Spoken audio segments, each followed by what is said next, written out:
আলহামদুলিল্লাহ, যাবতীয় প্রশংসা মহান আল্লাহর জন্য। অতঃপর অজস্র সালাত ও সালাম বিশ্বনবী মুহাম্মদুর রাসূলুল্লাহ সাল্লাল্লাহু আলাইহি সাল্লামের প্রতি। সম্মানিত মুসল্লিবৃন্দ,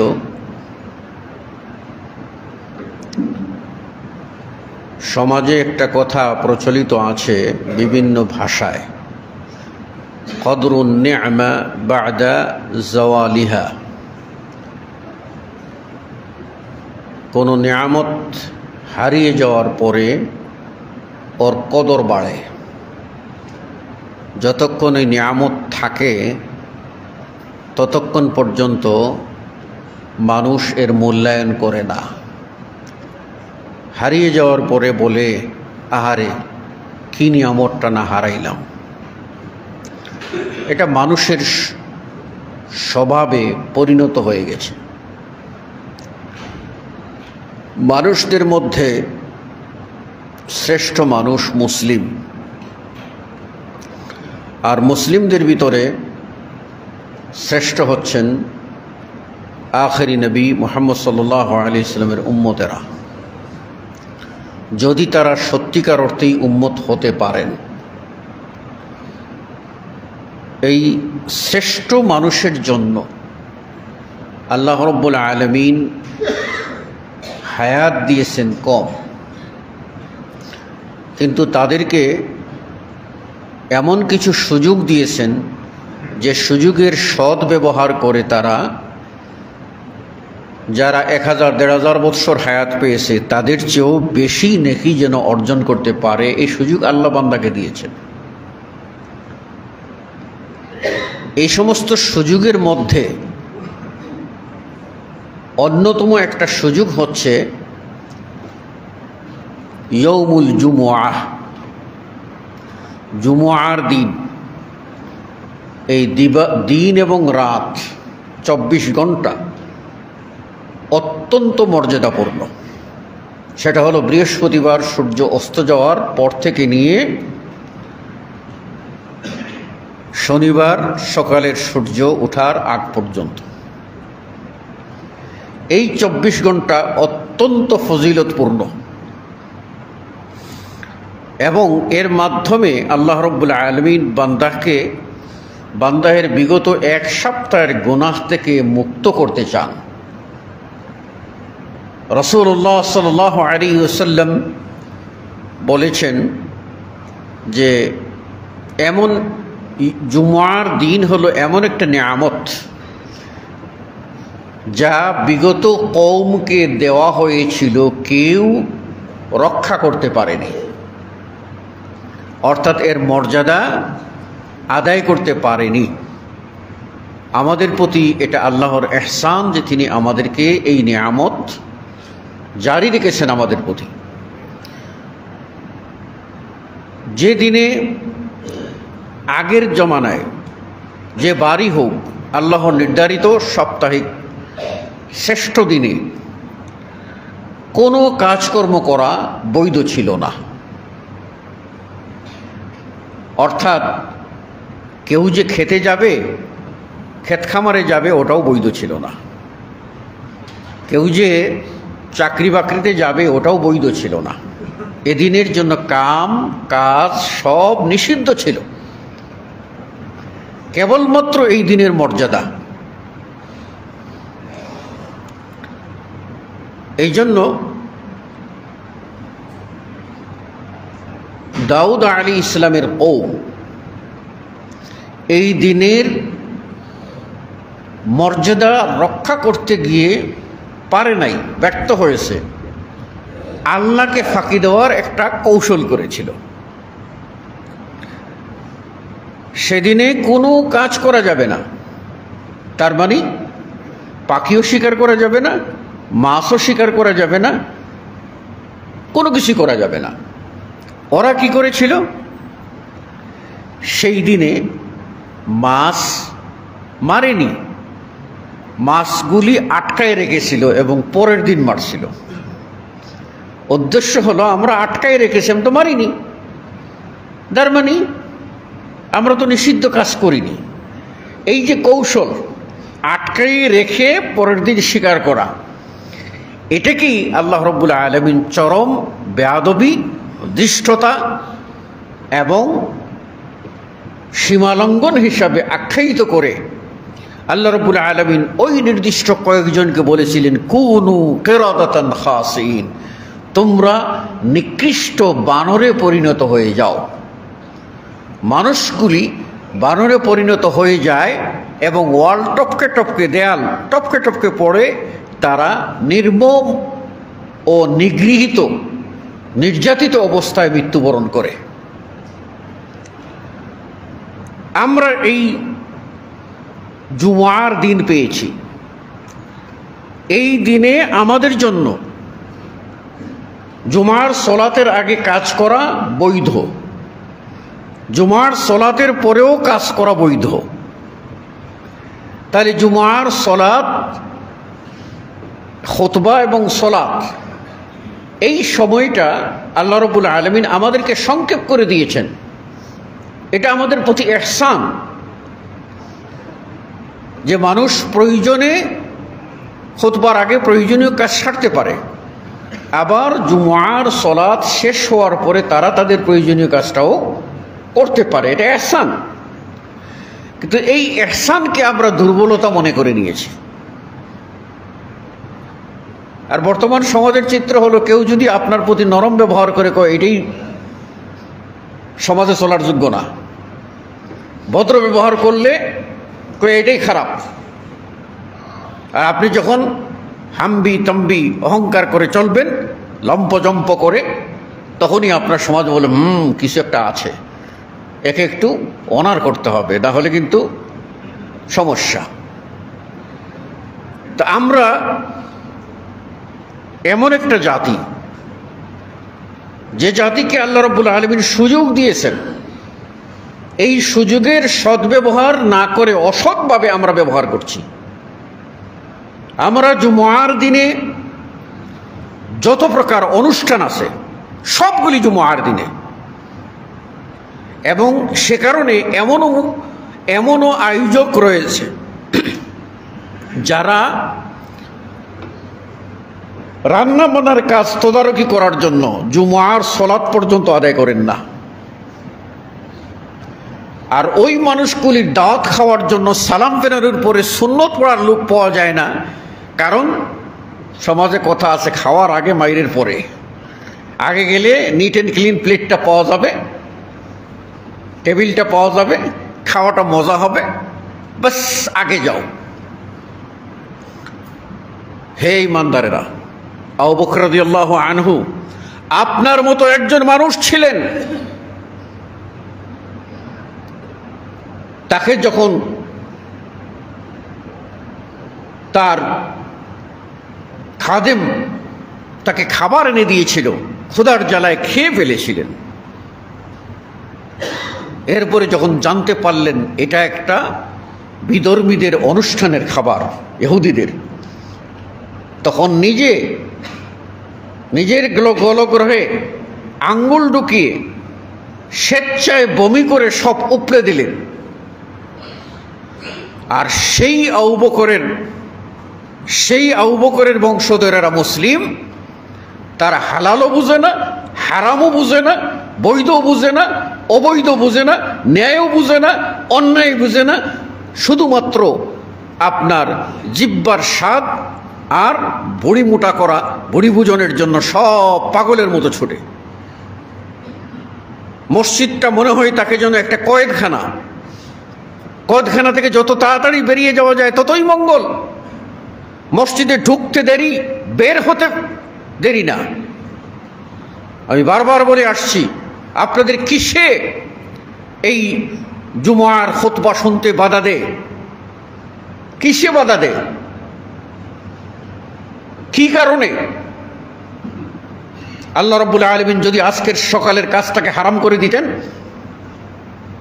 তাহলে কি আপনারা ওইভাবে ঘরে বসে থাকতে পারতেন? সুযোগের সদ্ব্যবহার করছেন, আর করে দিন দিন আল্লাহর বড় নিয়ামতটাকে অবমূল্যায়ন করছেন। যেই দিন এই জুমআ আপনার বিপক্ষে যাবে, এই নিয়ামত আপনার বিপক্ষে যাবে, সেই দিন আফসোস করে কোনো কিছু লাভ হবে? কোনো লাভ হবে না। আমি আশ্চর্য মনে করি, আল্লাহ রাব্বুল আলামিন ফেরেশতা নিযুক্ত করেছেন। এই ফেরেশতারা জুমার দিনে সবার আগে কে মসজিদে ঢুকে, কে সবার আগে ঢুকে তার নামটা 1 নম্বরে লিখবেন, আর তাকে একটা উট কুরবানির সমান নেকি তার আমলনামায় দান করবেন। ইমাম যখন বেরিয়ে আসেন, অর্থাৎ খতিব যখন বেরিয়ে আসেন, তখন মিম্বরে ওঠার সাথে সাথেই আপনার ওই ফেরেশতারা তাদের দফতর বন্ধ করে দেন।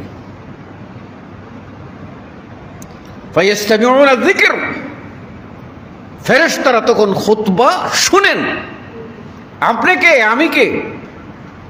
যারা মাসুম, নিষ্পাপ, লা ইয়াসুনাল্লাহ মা আমারহুম ওয়া ইয়াফআলুনা মা ইউমারুন, ফেরেশতাদের কোনো গুনাহ নাই, আল্লাহ যা আদেশ করেন তা তারা পালন করেন, আল্লাহ যা নিষেধ করেন সেগুলি থেকে তারা বিরত থাকেন। লা ইয়াসুনাল্লাহ, আল্লাহর অবাধ্য জাতি তারা নয়। সেই সমস্ত সম্মানিত ফেরেশতা যাদেরকে আল্লাহ রাব্বুল আলামিন কোরআনুল কারীমে অপর আয়াতে বলছেন বাল হুম ইবাদুম মুকরামুন, বরং তারা হচ্ছে আল্লাহর সম্মানিত বান্দা, মর্যাদাবান বান্দা। সেই ফেরেশতারা খুতবা শোনার জন্য দফতর বন্ধ করে খতিবের দিকে মনোনিবেশ করেন। আর আমরা মানুষ, যাদের হেদায়েতের প্রয়োজন, যাদের দ্বীন শিক্ষার প্রয়োজন, যাদের কলবের সংস্কার প্রয়োজন, তাদের মন মস্তিষ্কের সংস্কার প্রয়োজন, যাদের ইবাদতের প্রতি আগ্রহ সৃষ্টি করা প্রয়োজন, যাদেরকে মাসলা ও মাসাইল জানা প্রয়োজন, কোন আমলটা কিভাবে করব, সেই মানুষগুলি জুমার খুতবার ব্যাপারে উদাসীন। এটা আপনার আল্লাহর বিধানের সাথে এক ধরনের তামাশা ছাড়া আর কিছুই না। আল্লাহ বৈরাগ্যতা পছন্দ করেন না। ইসলাম বলে দিয়েছে, রাসূল সাল্লাল্লাহু আলাইহি ওয়াসাল্লাম বলে দিয়েছে লা রুহবানিয়াতা ফিল ইসলাম, ইসলামে বৈরাগ্যতা নাই। বাড়িঘর সংসার ছেড়ে দিয়ে বৈরাগীর মতো সেজে পাগলের মতো সন্ন্যাসী হয়ে ঘুরবেন, এই সুযোগ ইসলামে নাই। ইসলামে আপনাকে ভারসাম্যপূর্ণ, ইনসাফপূর্ণ জীবনযাপন করতে হবে, আপনার সংসারের কাজও করতে হবে, আপনার এর ফাঁক দিয়ে আল্লাহর ইবাদতটাও ঠিক রাখতে হবে। এটা হলো ইনসাফ। আল্লাহ রাব্বুল আলামিন কোরআনুল কারীমে আপনাকে আমাকে নির্দেশ দিয়ে কি বলছেন? কোরআনে 114টি সূরার মধ্যে একটি সূরা আছে সূরাতুল জুমআহ। একটি সূরার নামই হলো জুমআহ। সেই সূরায় আল্লাহ রাব্বুল আলামিন আপনাকে আমাকে নির্দেশ দিয়ে বলছেন ইয়া আইয়ুহাল্লাযীনা আমানু, ওহে যারা ঈমান এনেছো। কারা? কারা? এডলফকে না, জগদীশ বাবুকে না, যারা আব্দুর রহমান আল্লাহর গোলাম, যারা মুসলিম, যারা পাঠ করেছে আশহাদু আল্লা ইলাহা ইল্লাল্লাহু ওয়াহদাহু লা শারীকা লাহু ওয়া আশহাদু আন্না মুহাম্মাদান আবদুহু ওয়া রাসূলুহু, সেই মুসলিমদেরকে ডাক দিয়ে বলছেন ইযা নুদিয়া লিস-সালাতি মিন ইয়াউমিল জুমআহ, জুমআর দিনে যখন সালাতের ডাক দেওয়া হয়, ফাসআউ ইলা যিকরিল্লাহ, তখন তোমরা আল্লাহর জিকির, খুতবা, আল্লাহর জিকির, সালাত, এটার জন্য তোমরা দ্রুত এগিয়ে এসো। ফাসআউ, কোনো প্রকার কাল বিলম্ব চলবে না। ওয়াদারুল বাই', তোমাদের বেচা কিনা, সংসার সব কিছু ছেড়ে দাও। এজন্য সমস্ত উলামায়ে কেরাম দলমত নির্বিশেষে সবাই একমত যে খুতবার যে আজান দেওয়া হয়, এই আজানের পরে বেচা কিনা হারাম। কায় কারবার করা হারাম, ক্ষেত খামারে লেগে থাকা হারাম, দোকানপাট খুলে রাখা হারাম, সংসারের কাজে লেগে থাকা হারাম। আল্লাহর বিধান অনুযায়ী আপনাকে সব কিছু ছেড়ে দিয়ে ফাসআউ ইলা যিকরিল্লাহ, আল্লাহর জিকিরের দিকে আসতে হবে। তারপর আল্লাহ বলছেন ফাইযা কুদিয়াতিস সালাহ, সালাত শেষ হয়ে গেছে, এবার সালাত যখন পড়েছি আল্লাহই খাবার দেবেন, চাকরিরও দরকার নাই, ব্যবসা বাণিজ্যের দরকার নাই, কর্মক্ষেত্রে যাওয়ার দরকার নাই, বাস হাত পা ছেড়ে দিয়ে, যেমন হাত পা বেঁধে সাঁতার কাটতে দেওয়া আর হাত পা ছেড়ে দিয়ে তাওয়াক্কুল করা একরকম। এই তাওয়াক্কুল ইসলাম পছন্দ করে না। আল্লাহ বলছেন ফাইজা আযামতা ফাতাওয়াক্কাল আলাল্লাহ, তুমি তোমার কাজের সিদ্ধান্ত নিয়েছো, তারপর আল্লাহর উপরে তাওয়াক্কুল করো। তাহলে আপনার কাজে আপনি, সেখানে আল্লাহ বলে দিয়েছেন কোনো বৈরাগী সাজা যাবে না, রাস্তাঘাটে টুকাই সাজা যাবে না, সন্ন্যাসী কথা বলতে ইসলামে নাই। এই সন্ন্যাসীবাদ সব বর্জন করে দিয়ে মানুষকে কর্মমুখী হতে হবে। আল্লাহ বলছেন ফাইদা কুদিয়াতিস সালাহ, যখন সালাত শেষ হয়ে যাবে ফান্তাশিরু ফিল আরদ, তোমরা তখন জমিনে যার যার কর্মক্ষেত্রে নেমে পড়ো। কর্মক্ষেত্রে নেমে পড়ো নির্দেশ দিয়ে বলছেন ওয়াবতাগু মিন ফাযলিল্লাহ, আগে কর্মক্ষেত্রে নামো, তারপর আল্লাহর অনুগ্রহ তালাশ করো, কাজ শুরু করো, বিসমিল্লাহ করে কাজ শুরু করো, তারপর আল্লাহর কাছে চাইতে থাকো আল্লাহ আমার এই কাজকে সঠিকভাবে করার তৌফিক দাও, আল্লাহ আমার এই কাজের ভিতরে বরকত দাও, আল্লাহ আমার রুজিতে বরকত দাও, আমার কাস্টমার কমে গেছে আল্লাহ কাস্টমার এনে দাও, ফিরিয়ে দাও। সব দোয়া আল্লাহ বলছেন চাও, আল্লাহর কাছে অনুগ্রহ চাও, তাহলে আল্লাহ রাব্বুল আলামিন দেবেন। আল্লাহ এমন এক সত্তা যিনি চাইলে খুশি হন, না চাইলে বেজার হন। আর পৃথিবীর মানুষ তার উল্টো, চাইলে বেজার হয়, না চাইলে খুশি হয়। এটাই মানুষের চরিত্র। সুতরাং আমাদের এই জুমার যে গুরুত্ব, এটা আপনারা কেন বুঝতেছেন না? কেন আপনারা জুমার দিনে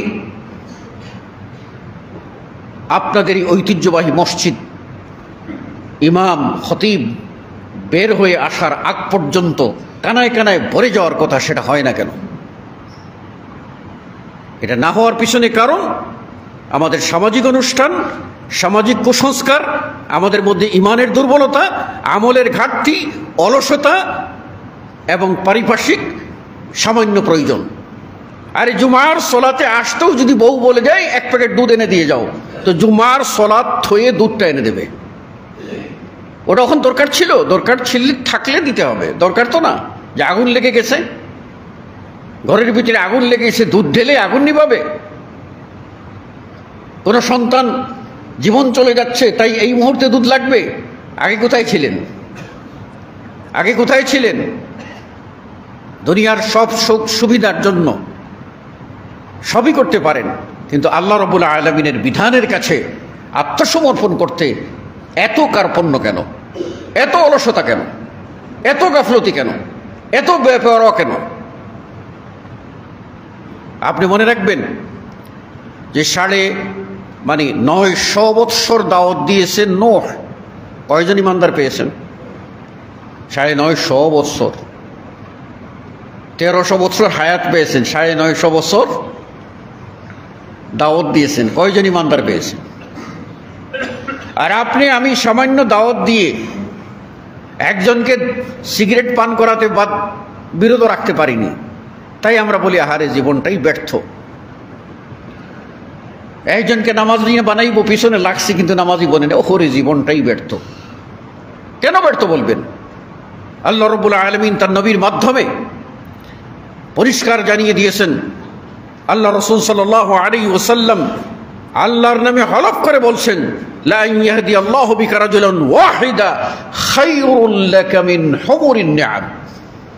আল্লাহর নামে হলফ করে বলছি, হে আলী শোনো, তোমার দ্বারা যদি একজন মানুষও হেদায়েত প্রাপ্ত হয় তাহলে দুনিয়ার মূল্যবান সম্পদ, লাল বর্ণের উট, তার অর্থ হলো মূল্যবান সম্পদ, আল্লাহর রাস্তায় কুরবানি করার চেয়েও তুমি বেশি নেকি পাবে। তাহলে হতাশা কোথায়, ব্যর্থতা কোথায়? আল্লাহ তো আমাদের দিতেই চান, আমরা কখন নিতে চাই না। সামান্য বিপদের মধ্যে পড়ে গেলে আহারে আল্লাহ আমার এই বিপদ দিল, আর কাউরে দেখে না।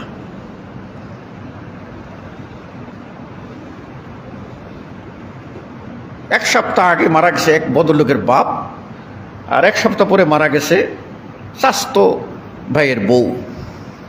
আমি হাজির। সে তখন বলতেছে, আপনাদের দিকে কোনো সমস্যা নাই, কারণ আজরাইল আমাদের দিকেই ব্যস্ত হয়ে পড়ছে। ভাবটা হলো এই যে আজরাইল যখন এখানে ব্যস্ত, তো আপনাদের দিকে আর কেউ মরবে না, যা মরার এখানেই লাগছে, আজরাইল এখানেই ব্যস্ত। লা হাওলা ওয়ালা কুওয়াতা ইল্লা বিল্লাহ।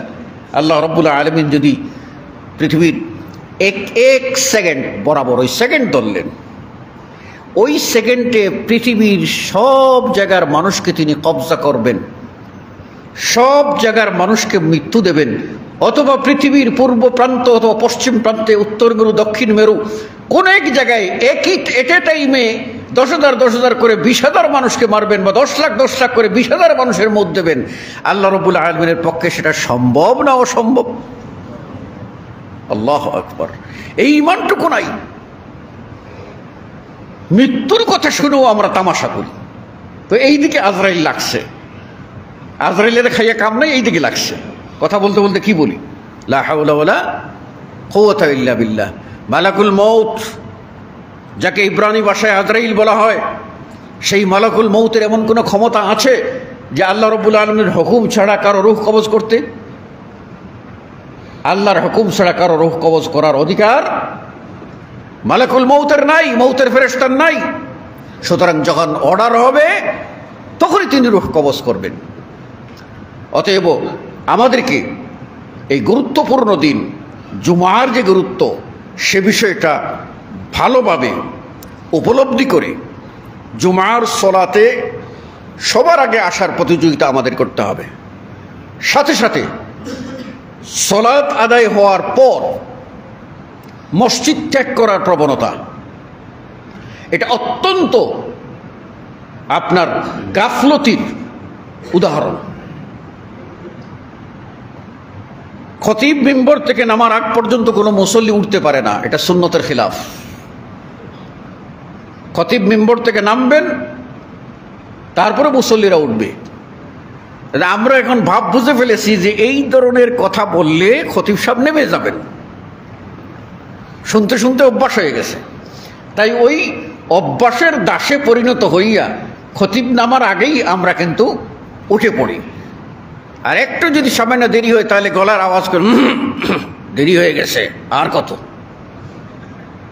এটা তো আমাদের অভ্যাস।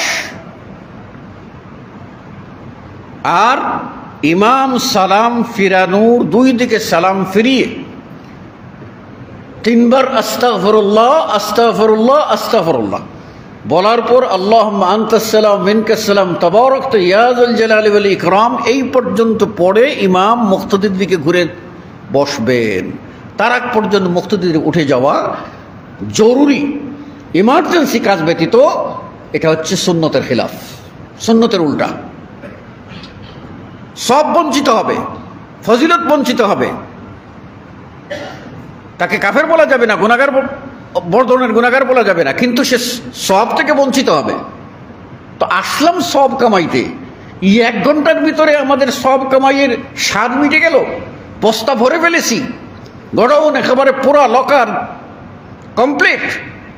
কি প্রতিযোগিতা আমাদের! আল্লাহ বলছেন ফাস্তাবিকুল খায়রাত, নেকির কাজে তোমরা প্রতিযোগিতা করো, কার আগে কে বেশি নেকি অর্জন করতে পারে। সাহাবাদের মধ্যে যেরকম প্রতিযোগিতা ছিল, এই প্রতিযোগিতা আমাদের ভিতরে ফিরিয়ে আনতে হবে। আমাদের সকলকে আল্লাহ রাব্বুল আলামিন মসজিদের গুরুত্ব দেওয়া, সলাতের গুরুত্ব দেওয়া, আর বিশেষ করে জুমআর দিনের এই ফজিলত, এটাকে যেন আমরা এর অধিকারী হতে পারি, আল্লাহ রাব্বুল আলামিন আমাদের সকলকে তৌফিক দান করুন, আমিন। মুসল্লিয়ানে কেরাম, যে বিষয়ে কথা বলতে চেয়েছিলাম সেটা সংক্ষেপেই সারতে হবে। তা হলো এই, বর্তমান সমাজটা দিন দিন সভ্যতার বদলে অসভ্যতার দিকে যাচ্ছে। মনুষ্যত্বের দিক থেকে ক্রমশ নামতে নামতে পশুত্বের নিম্ন দরজায় গিয়ে পৌঁছে যাচ্ছে, এমন একটা পর্যায়ে আসছে। বিশ্বে আপনার সুন্দরী প্রতিযোগিতা হয়। এটা কোন প্রতিযোগিতা? আর ওই নারীরাই বা কেমন, তারা নিজেরা তাদের দেহের সৌষ্ঠব এটা বেগানা পুরুষের সামনে হাজার হাজার লক্ষ লক্ষ জনতার সামনে দাঁড় করিয়ে দিচ্ছেন। আমি ওই বেহায়ানাপনার কথা বলছি যেটা আপনার চলছে ওয়েস্টার্ন কান্ট্রিতে, চলছে ইউরোপ আমেরিকায়। সেই নগ্নতা এখন দেখা দিয়েছে আমাদের দেশেও। আমাদের দেশে সুন্দরী নারী প্রতিযোগিতা হয়। কারা করে? সুন্দর সুদর্শন পুরুষ প্রতিযোগিতা কারা করে? কারা করে? ওই মানুষগুলি কি জানে না যে আল্লাহ রাব্বুল আলামিন পৃথিবীতে যত সৃষ্টি তৈরি করেছেন, এই প্রত্যেকটা সৃষ্টি আল্লাহ রাব্বুল আলামিনের এক একটা নিয়ামত। আপনি আমি বুঝতে পারবো না। সাদা চামড়া যদি মধ্যে কালো মানুষ না থাকতো তাহলে সাদা চামড়ার পার্থক্য বোঝা যেত না। সাদাদের ভিতরে কালো না থাকলে কালো মানুষের পার্থক্য বোঝা যেত না। সুঠামদেহী মানুষের পাশে হালকা পাতলা মানুষ না থাকলে সুঠামদেহী মানুষ বোঝা যেত না। উঁচু আর নিচু, হাই উঁচু একজন লম্বা আর একজন খাটো মানুষ না থাকলে লম্বা আর খাটোর পার্থক্য বোঝা যেত না। নারী এক জাত না থাকলে পুরুষ আর নারীর পার্থক্য বোঝা যেত না। একজন সমাজের ভিতরে এক পা নাই এমন মানুষ আছে, ওই পা নাই মানুষটা না থাকলে দু পা আছে এটার কদর বোঝা যেত না। দুই পা নাই এমন মানুষ সমাজে না থাকলে দুই পা আছে এই মানুষের কদর বোঝা যেত না। দুই হাত নাই, এক হাত নাই এমন মানুষ পৃথিবীতে নাই। অদ্ভুত আকৃতির মনে হচ্ছে আপনার কাছে, আল্লাহ রাব্বুল আলামিন সবগুলি সৃষ্টি করে আপনাকে আমাকে চোখে আঙ্গুল দিয়ে বুঝিয়ে দিতে চাচ্ছেন, বান্দারে আমি হলাম আহসানুল খালিকিন, সর্বশ্রেষ্ঠ সর্বোত্তম স্রষ্টা আমি। আমার বিকল্প তোমরা আরেকটা সৃষ্টি দাঁড় করাও তো এইরকম। পৃথিবীর সমস্ত মানুষ এই মানুষগুলির মধ্যে একজনের চেহারার সাথে আরেকজনের চেহারার মিল নাই, একজনের কণ্ঠের সাথে আরেকজনের কণ্ঠের মিল নাই, একজনের ভাবনার সাথে আরেকজনের ভাবনার 16 আনা মিল নাই। সব মিলিয়ে দেখুন এই পার্থক্য সৃষ্টি কে করেছে? আল্লাহ রাব্বুল আলামিন করেছেন।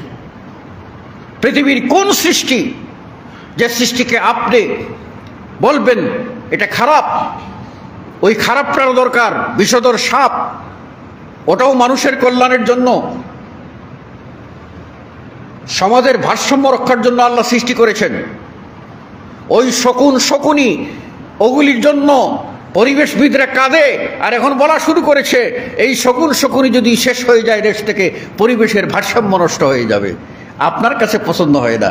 আল্লাহ রাব্বুল আলামিন পৃথিবীতে এমন কিছু তৈরি করেছেন যেটা অনর্থক।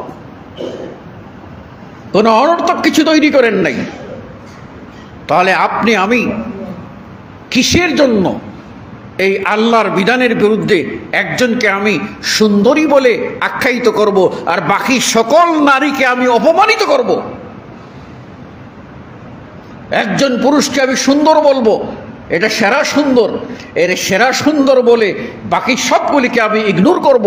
তাদেরকে আমি অসুন্দর বলবো, তাদেরকে আমি মানে কটাক্ষ করব, বরং এটা আল্লাহর বিধানে কটাক্ষ, আল্লাহ রাব্বুল আলামিনের সৃষ্টি কৌশল, সৃষ্টি নৈপুণ্যতায় কটাক্ষ করা। আচ্ছা বলুন তো, পৃথিবীর প্রথম মানুষকে আদম না? তো আদম আলাইহিস সালামকে আল্লাহ নিজ হাতে বানিয়েছেন, তাহলে আদম খুব খারাপ, আদম অসুন্দর, তাই না? হ্যাঁ, ইউসুফ আলাইহিস সালাম খুব সুন্দর, সৃষ্টির অর্ধেক সুন্দর আল্লাহ ইউসুফ আলাইহিস সালামকে দিয়ে দিয়েছেন। দাউদ আলাইহিস সালামের কণ্ঠ অনেক মিষ্টি, সুলাইমান আলাইহিস সালামের রাজত্ব সারা পৃথিবী। আর মুহাম্মদ সাল্লাল্লাহু আলাইহি ওয়াসাল্লামকে সৌন্দর্য সম্পর্কে জিজ্ঞাসা করা হয়েছিল সাহাবীকে, যে আল্লাহ নবী সাল্লাল্লাহু আলাইহি ওয়াসাল্লামের সৌন্দর্য কি ধারালো তরবারির মতো? তখন বললেন না, আল্লাহ নবীর সৌন্দর্য হলো পূর্ণিমার চাঁদের মতো। তাহলে এই বিতর্ক করার কোনো অধিকার নাই।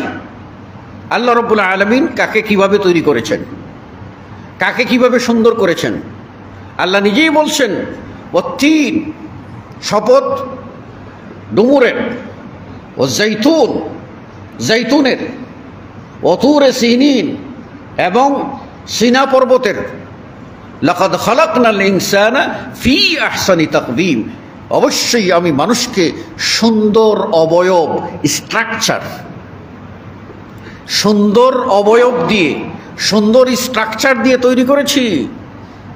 তাহলে আপনি আল্লাহর কোন সৃষ্টিকে অসুন্দর বলতে পারবেন? অসুন্দর বলার সুযোগ নেই। আমাদের দেশের মানুষের রুচিবোধটা এত নিচে নেমেছে, এত নিচে নেমেছে, একজন ফ্যাশন ডিজাইনার সেই লোকটাকে এনে বাংলাদেশের শ্রেষ্ঠ সুন্দর পুরুষ বানিয়ে দিচ্ছে, আর এর পিছনে লাগছে আরেক দল মাতাল। বাপটাই পাগলে কিনা বলে আর ছাগলে কিনা খায়, ছাগলামি শুরু হয়েছে। দেশের অর্থনীতির উন্নয়নের দিকে খেয়াল নাই, দেশের সামাজিক নিরাপত্তার দিকে খেয়াল নাই।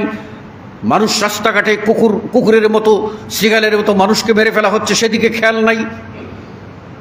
ব্যয়াপনার, নারীরা ব্যয়াপনার কথা, নিজেরা অশ্লীলতার কথা নিজেরাই বলে বেড়াচ্ছে, এগুলির খেয়াল নাই। পরকীয়া প্রেমের নামে চলছে আপনার অবৈধ অন্যায় অবিচারের হেড়িক, সেদিকে কোনো খেয়াল নাই। সমাজে চলছে জুলুম, নির্যাতন, নিষ্পেষণ, সেগুলির দিকে খেয়াল নাই। শান্তি শৃঙ্খলা ফেরানোর কোনো খেয়াল নাই, ন্যায় বিচার প্রতিষ্ঠার কোনো খেয়াল নাই। মজলুম নিপীড়িত হতেই আছে, তাকে উদ্ধার করার কোনো খেয়াল নাই। সব দিকে চলছে আরেক দল পাগল একসাথে হইয়া বাংলাদেশের সেরা সুন্দর পুরুষ বাইর করে। ও আবার সমাজের মধ্যে কয়, আমার প্রেমের প্রস্তাব পুরুষরাও দে, নারীরাও দে। আরে বেইজ্জত, ইজ্জত তো একটু লুকাইয়া রাখ। এটা কোনটা? এটা কোন পাগলামি? এই পাগলের দেশ বানিয়ে ফেলতেছি আমরা দিন দিন। আর এই সবগুলিকে নীরব সমর্থন করে আমরাও তার পাপের ভাগীদার হচ্ছি। সুতরাং আমাদের খেয়াল করতে হবে, আল্লাহ রাব্বুল আলামিন এর কাছে সুন্দর মানুষ কে? সুন্দর মানুষ হলো ঈমানদার। আল্লাহর কাছে সুন্দর মানুষকে সবচেয়ে বেশি মুত্তাকি, পরহেজগার। মক্কার কুরাইশ বংশের আবু লাহাব সুন্দর হতে পারে নাই, আবু জেহেল সুন্দর হতে পারে নাই, উতবা সুন্দর হতে পারে নাই, শাইবা সুন্দর হতে পারে নাই। সেই ইথিওপিয়ার কালো মানুষ বেলাল ইবনে রাবাহ রাদিয়াল্লাহু তাআলা আনহু, তিনি আল্লাহর কাছে এত সুন্দর হলেন যে আল্লাহর নবী সাল্লাল্লাহু আলাইহি ওয়াসাল্লাম তাকেই, তিনি ইমাম আর তার পরবর্তী স্থান মুয়াজ্জিন বেলালকে বানালেন। শুধু এই না, আল্লাহ মেরাজ থেকে ঘুরে এসে বললেন, বেলাল তোমাকে জান্নাতে আগে দেখলাম হাঁটছো। আল্লাহর কাছে পছন্দের জান্নাতের মানুষ হয়ে গেল ওই কালো মানুষটা। তাহলে মানুষের রূপে এটা বাহ্যিক সৌন্দর্য, প্রকৃত সৌন্দর্য নয়। আর যাকে আমাদের দেশে সুপুরুষ বানাইছে, ওরা যারা বানাইছে, আমার মনে হয় যে ওরা রুচিবোধটারে বঙ্গোপসাগরে ডুবাই দিয়া সবগুলি মাতাল হইয়া মাতালরা বোর দিয়ে ওরে বানাইছে সবচেয়ে সুন্দর পুরুষ। এর পাশে গ্রামের সাধারণ একটা ছেলে দাঁড় করাইলে দেখা যায় কই আব্বাস আর কই গাব গাছ, কই আব্বাস আর কই গাব গাছ, হ্যাঁ, কই শেখ সাদি আর কই বকরিল্লাদি। সাধারণ গ্রামের একটা ছেলের সামনে তথাকথিত ওই সুদর্শন পুরুষটাকে একটা কি লাগে, ওটাকে গাব গাছ লাগে। ওটা ফলদায়ক আম গাছ না, ভালো মিষ্টি কিছু না। সুতরাং আমাদেরকে এই বিচার করতে হবে যে আমরা আমাদের রুচিবোধটা কোথায় চলে যাচ্ছে। আল্লাহ রাব্বুল আলামিন বলছেন, وَجَعَلْنَاكُمْ شُعُوبًا وَقَبَائِلَ لِتَعَارَفُوا, আমি তোমাদেরকে বিভিন্ন গোত্রে গোত্রে বিভিন্ন দলে ভাগ করেছি। এটা বাংলাদেশি, এটা ভারতী, এই পার্থক্যর জন্য। এটা খান বংশের মানুষ, এটা ভূঁইয়া বংশের মানুষ, এটা পার্থক্যের জন্য, শুধু চিনার জন্য, একে অপরকে যেন চিনতে পারে। অহংকারের কিছু নাই। আমি আল্লাহর কাছে বলছেন ইন্না আকরামাকুম ইনদাল্লাহি আতকাকুম, আল্লাহর কাছে সবচেয়ে আকরাম, এটা সুপারলেটিভ ডিগ্রি শব্দ, সবচেয়ে বেশি সম্মানিত হলো যে ব্যক্তি পরহেজগার। তোমাদের ভিতরে সবচেয়ে বেশি পরহেজগার মানুষটা, সেটাই আমার কাছে সুন্দর। সুতরাং সুন্দরের সেটাই আকরাম আল্লাহর কাছে যদি গ্রহণযোগ্য না হয়, আর এই ধরনের অশ্লীলতাকে যদি সমাজে ছাড়িয়ে দেওয়া হয়, সেটা পোশাক পরেছে নারীদের পোশাক না পুরুষের পোশাক, এরকম ছাগল মার্কা মানুষকে যদি সমাজের ভিতরে বাংলাদেশের সুপুরুষ বানানো হয়, তাহলে বাংলাদেশের এই 18 কোটি মানুষের ভিতরে ওই একটা একে যদি সুপুরুষ বলা হয়, তাহলে বাংলাদেশের বাকি 18 কোটি মানুষ ওকে বাদ দিয়ে সবটাই যেন আপনার লজ্জায় মুখ নিচের দিকে নেওয়া উচিত। ও রুচিবোধটা কি? ও নারীদের মতো সাদৃশ্য গ্রহণ করেছে, ওর কানে দুল আছে, গলায় মালা আছে, নারীদের পোশাক আছে। আর আল্লাহ নবী সাল্লাল্লাহু আলাইহি ওয়াসাল্লাম বলছেন, ওই ব্যক্তির প্রতি লানত যে পুরুষ নারীর সাদৃশ্য ধারণ করে, আর যে নারী পুরুষের সাদৃশ্য ধারণ করে, এরা হলো জাহান্নামী। এদের জন্য আল্লাহ রাব্বুল আলামিন কিয়ামতের দিনে এদের প্রতি কোনো দয়া করবেন না। আল্লাহ নবী সাল্লাল্লাহু আলাইহি ওয়াসাল্লাম বলছেন, মান তাশাব্বাহা বিকওমিন ফাহুয়া মিনহুম, যে যে জাতির অনুকরণ করে চলবে তার হাসর তার সাথেই হবে, তার বিচার তার সাথেই হবে, তার বাসস্থান তার সাথেই হবে। জান্নাতি মানুষ খুঁজুন, ভালো মানুষ খুঁজুন, তাদের সাথে আপনি সম্পর্ক ভালো করুন, খারাপ মানুষের সাথে সম্পর্ক করবেন না। না হলে কি হবে, এই খারাপ মানুষের সঙ্গ ধরে সমাজটা খারাপ হবে, আর এরপরে সমাজ সংশোধনের চিৎকার করে কোনো লাভ হবে না। অতএব সময় থাকতে আমরা সাবধান হই এবং জাতির সামনে এরকম ন্যাক্কারজনক প্রতিযোগিতার যারা আয়োজন করে তাদেরকে আমরা ধিক্কার জানাই, এবং সংস্কৃতি মন্ত্রণালয়ে যারা আছে ওদের রুচিবোধের প্রতি আমরা ধিক্কার জানাই এবং বলি, মানুষ হও, পশু হইও না, সভ্য হও, অসভ্য হইও না, ভদ্র হও, বর্বর হইও না। না হলে আমরা সকলেই আল্লাহর কাছে তোমাদের হেদায়েতের দোয়া অথবা ধ্বংসের দোয়া করতে বাধ্য হব। আল্লাহ রাব্বুল আলামিন আমাদের সকলকে সত্য উপলব্ধি করার তৌফিক দান করুন, আমিন। আকুলু কওলি হাদা আস্তাগফিরুল্লাহ লি ওয়া লাকুম ওয়া লিসাইরিল মুসলিমিন। বারাকাল্লাহু লানা ওয়া লাকুম ফিল কুরআনিল আযীম ওয়া নাফা'নি ওয়া ইয়্যাকুম বিল আয়াতি ওয়া যিকরিল হাকীম।